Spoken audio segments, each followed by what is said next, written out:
25 लाख आणि प्रॉपर्टीचा वाद, दिराने तिचं अख्खं कुटुंबच संपवलं. तिहेरी हत्येनं महाराष्ट्र हादरला. एकीकडे पुणे जिल्ह्यातील भोर तालुक्यातील चिमुकलीवर अत्याचार आणि हत्या प्रकरण समोर आल्याने राज्यात खळबळ उडाली आहे. या घटनेनं राज्यभरात संतापाची लाट उसळली आहे. एकीकडे हे प्रकरण ताजं असतानाच आता दुसरीकडे सोलापूर जिल्ह्यात हादरवून टाकणारी घटना घडली आहे. येथे दिरानेच आपली वहिनी आणि पुतण्या-पुतणीचा निर्घृण खून केला आहे.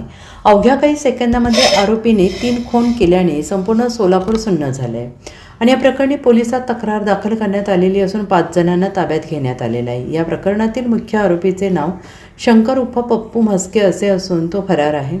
पोलीस त्याचा शोध घेत आहेत. दक्षिण सोलापूर तालुक्यातील बोरामणी तिहेरी हत्याकांड घडलेला आहे. संपत्तीच्या वादातून दिराने भावजई आणि पुतण्या आणि पुतणीची हत्या केल्याचा संशय व्यक्त केला आहे. या घटनेत हत्या झालेल्या महिलेचं नाव गायत्री म्हस्के असं आहे. या महिलेचा पती सुधाकर म्हस्के यांचा 5 वर्षापूर्वी मृत्यू झाला. सूत्रांच्या माहितीनुसार मागील काही महिन्यांपासून गायत्री म्हस्के आणि त्यांचा दीर शंकर उर्फ पप्पू म्हस्के यांच्या संपत्तीवरून वाद होते.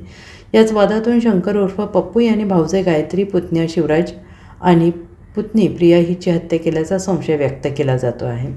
या कुटुंबाची हत्या झाल्यापासून शंकर उर्फ पप्पू म्हस्के हा गायब आहे आणि त्याचा शोध पोलिसांकडून सुरू आहे. दरम्यान मृत प्रिया म्हस्के ही 12वीच्या वर्गात शिकत होती. तिने दिलेल्या परीक्षेचा निकाल लागलेला असून तिला 12वी सायन्स शाखेतून 68.83% गुण मिळालेले आहेत. आपल्या परीक्षेचा निकाल पाहण्यापूर्वी प्रिया हिची क्रूर हत्या झाल्याने हळहळ व्यक्त होते आहे. तर मृत शिवराज हा देखील याच वर्षी 10वी CBSE परीक्षा उत्तीर्ण झाला असून त्याला 61.82% मिळाले आहेत. Bureau report SBN Marathi.